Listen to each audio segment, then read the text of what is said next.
Welcome to Capitol Preview, a weekly bipartisan discussion with Iowa legislators about the key issues facing our state. Brought to you by Mediacom. Hi, welcome to another edition of Capitol Preview, a show that explores our representatives and state leaders on what they're doing up at the legislature. Our friends at Mediacom have sponsored Capitol Preview. Our guests this morning on Capitol Preview are Representative Ray Bubba Sorensen, Republican from Greenfield, District 20. Good to see you, Ray, and thanks for coming in to talk with us this morning. Thanks for having me. So I'm going to just kind of start off. Like I said, it's just kind of a conversational thing, but you look like a very young man. So what's it like being a freshman up there at the State House?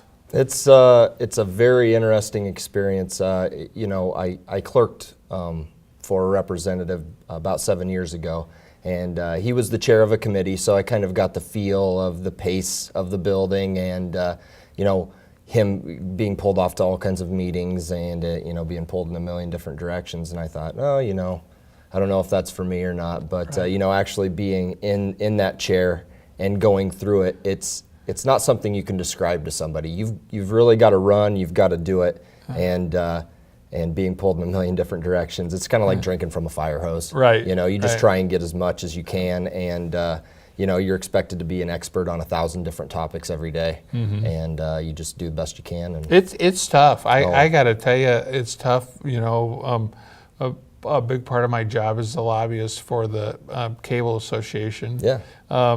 And so, the bills are complicated. The way that things work up there are complicated. Yeah, it is. Different. Yeah, so my hat's off to you because I'm glad they have young people like you that are willing to invest in our state government and our future. And absolutely, it's tough. Tell us about your Victory Rock artistic projects around the state of Iowa. Sure. Yeah, it's called the Freedom Rock, and the Freedom Rock started in 1999. I watched the movie Saving Private Ryan, and those men storming the beaches of Normandy. I just kind of sat in my chair gripping the armrest, and that was all the closer I'd been to war. So, after watching that movie, I came out and I was like, I want to say thank you to our veterans. I want to remind people every day of their service and sacrifice. And so I went out, and north of town there was this large 12-foot tall, 90-ton boulder that sits right next to Highway 25. And I thought, I'm going to paint a thank you on here. So I painted my very favorite picture, which is the flag raising at Iwo Jima. And I put, thank you, veterans, for our freedom. And eventually it was painted over because it was graffitied a lot. And some veterans approached me and they're like, hey, will you paint that again for Memorial Day like you did that last year? And so I did, but I painted something completely different. And so the original Freedom Rock was born. And so every May for Memorial Day, I repaint it with a different thank you to our veterans. And this coming May, even though we may still be at the legislature, right. I will be kind of moonlighting and starting the original Freedom Rock for the 21st year in a row, painting it with a different thank you to our veterans. How long does that take you to do? I try to allow the whole month of May. Really? It takes that long to paint? Well, I have to duck in and out of weather and job and all that stuff. So I'm done by Memorial Day no matter what. So in the business, I know this is part of your business among other things that you do, and yes. So how do you do the Freedom Rock? Do you charge by your painting? So the original Freedom Rock is my gift to veterans. I don't charge for it. That one's I will always be a gift. But I started what's known as the Freedom Rock Tour, trying to put a smaller version of that in every county in Iowa. And I started with 3 goals: thank our veterans, promote Iowa tourism, and feed my family. Okay. And so each county commissions me to paint a Freedom Rock. Do they find the rock, or do you bring the rock with you? I put that all on them. They find their rock, they find the place they want it, they go to all the city council meetings and board of supervisor meetings, and they get all their permissions and everything. And then when that's all said and done and they're ready, then I show up on site and I paint it. It takes about a week to 2 weeks.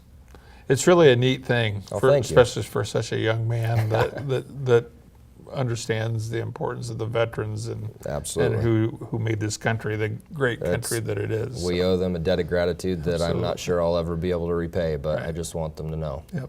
And I don't think they expect one. I think that's Sure. just their gift to us. So, Absolutely. your family, your wife Maria, I know, is your clerk, and you have children in addition to that. So you Yep. want to talk a little bit about Sure. your family, and I'm sure they I know Maria plays an important role Absolutely. in your life. So Maria's the clerk of my life. She keeps our whole family on schedule. She is the clerk of our business as well. I'm the Freedom Rock Tour is kind of overtaking the business, so she has to keep me on schedule there with speaking appearances, making sure I'm at the right rock and right mural project and things like that. And so it made sense when I was elected. Why would we pay a middleman to basically that would have to check in with Maria on my schedule anyway? Let's just go ahead, and we work so well together. Let's work together up at the Capitol. And I know I'm not the only one that sees potential in her, because the governor recently appointed her to a board. She's on very cool. the Mental Health and Disabilities Board, and so she was recently appointed to that. So she's a great advocate for mental health up there, and she's kind of my right hand. They see these up and comers. That's the right. governor identified them. Yep. Right. Yep. It's your generation that's going to take us, into the future. Hopefully So, we can do well shepherding all the Yeah. legislation and things that come has through. Maria ever got you on the wrong rock? Where No. you've arrived at a There's been site a painted couple the times. There's been a couple times where we've double booked a speaking appearance or two, but that's because around Memorial Day, 4th of July, and Veterans Day we get a lot of requests. Yeah. So Give us the flow of a day in the life of a legislator. Kind of an average. There's probably no average day up That's there. what I was just gonna Yeah, say. I mean, but just kind of a general. Yeah, What you do. It's for the day. day to day it changes, but there's a little bit of continuity. There's I get up at 5 and I try to be at the Capitol by 7 most days, and then after that And do you live in Greenfield? I live in Greenfield, so Okay. that's an hour commute there and an hour commute back. Okay. And what I do is I read through the bills that are coming through that day. Early on in the session, there's a lot more subcommittees, so it's a lot of subcommittee assignments. Make sure I'm up and ready to go on any bills I'm running through subcommittee or committee, or any bills that are going to be voted on in those. And then now it's so much what's being brought to the floor. So what's on the House debate calendar, and getting through those bills and make sure that I'm up to speed on what they are and what's going to be voted on, because these 30,000 people that I represent are entrusting me to do what's right with each piece of legislation. After that, the committee blocks are kind of starting to slow down and come to an end as we switch from policy to budget and taxes, and so that's switching this week, right? that's right. Because the funnel. Yep. The second funnel was Yep, last week. that was Friday. ended the Second funnel. policy. Yeah. Yep, and so being vice chair of appropriations, I'm going to see a lot of busy work these next few weeks, and running budget bills and things like that. Last week I passed the federal block grant bill, and Representative Kerr passed the education. Yeah. So those budget bills are hitting the floor now, and tax bills, and I think we're setting a good pace. So where are we, do you think, in the legislative process? May 5th is That's the end, deadline and we're shooting for. Right. And I don't think we're way off. It's just going to come down to, I think we're probably 50 million, give or take, on difference in budgets between the House.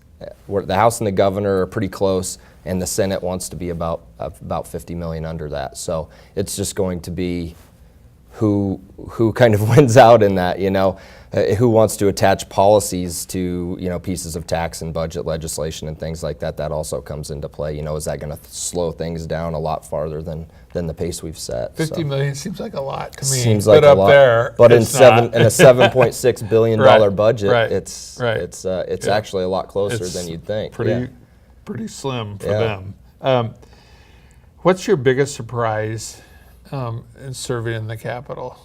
I think the biggest surprise has been how well we truly get along with others across the aisle.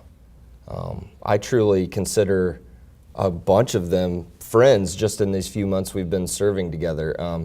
Like I've put in my newsletter recently, like I think so far over 90% of the legislation that goes through there is bipartisan. Yeah.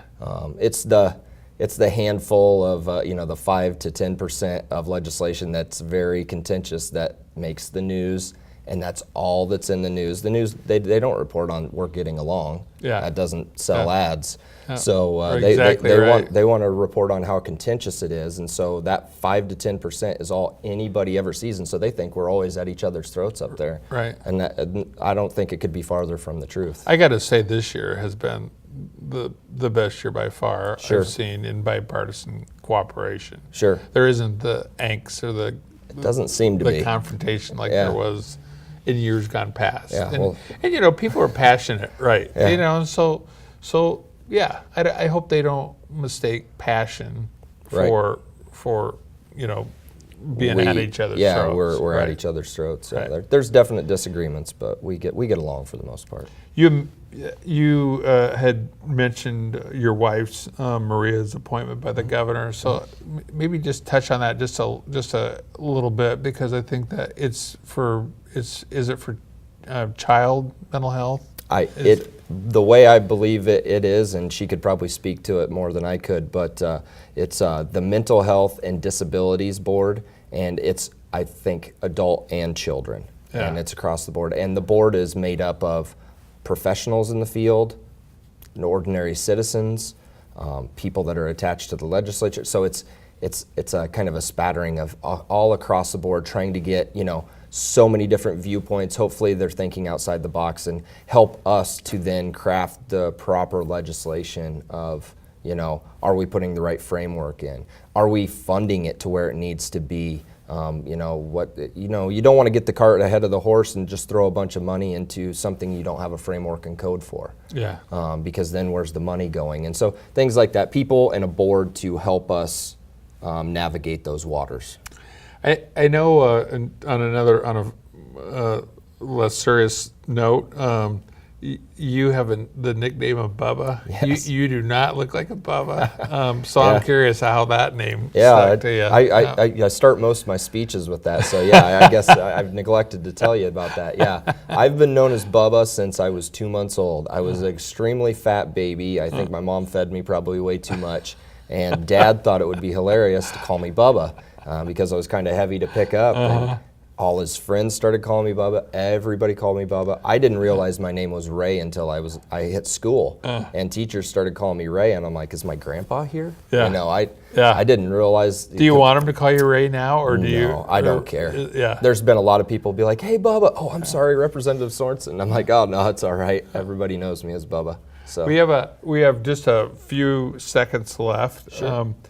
But how did you get started into doing this whole thing? I think you kind of told us a little bit about that, right? That you watched Saving Private Ryan. Saving Private Ryan. And then I just wanted to say thank you. Do you have artistic training, or? Yeah, I went to Iowa State and majored in art and design, but Okay. I give most of my credit to my high school, junior high, and elementary art teachers.